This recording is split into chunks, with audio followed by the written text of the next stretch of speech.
Il y a des sportifs qui vous diront qu'ils ont quitté le Cameroun parce que c'est un pays où l'on ne s'occupe pas bien ou assez d'eux. C'est le cas de ces athlètes qui ont quitté la délégation camerounaise en plein Jeux olympiques à Londres et fondus dans la nature. Après la polémique sur la fuite de ces athlètes, l'heure est à l'analyse. Pour comprendre, nous sommes allés à la rencontre d'une légende du sport camerounais, aujourd'hui dans l'oubli.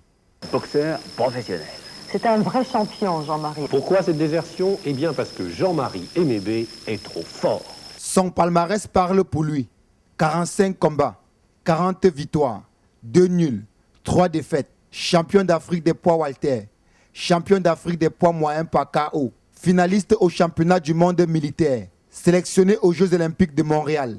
Il passe professionnel et affiche dans la foulée 12 victoires consécutives, dont 11 KO.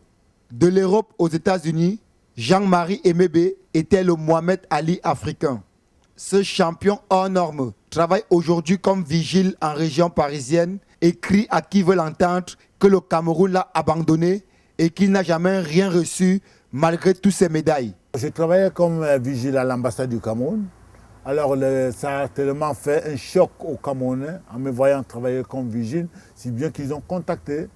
Eux, ils ont pris le téléphone, contacté le ministre des Sports au Cameroun en leur disant « Monsieur, on a vu notre champion travailler comme vigile. » C'était en quelque sorte une humiliation. Ça fait tellement un bruit que ça dégénérait, quoi. Quand j'étais champion d'Afrique en 1979, j'ai eu quand même plusieurs décorations du président Aïdjo, deux d'ailleurs.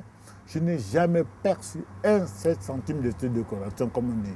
À la question de savoir pourquoi ne rentre-t-il pas au Cameroun mettre son savoir et son expérience à la disposition de sa patrie, il répond. Je suis disponible à amener les gars, par exemple, aux Jeux Olympiques. J'ai même écrit une lettre au ministre des Sports en disant ça tombe, et comme il m'avait dit ça tombe après. On en a discuté pendant au moins 3 heures au téléphone.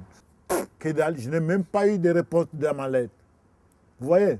Jean-Marie Emébé restera à jamais la légende de la boxe africaine.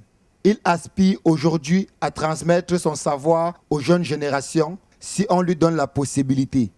La balle est donc dans le camp des autorités.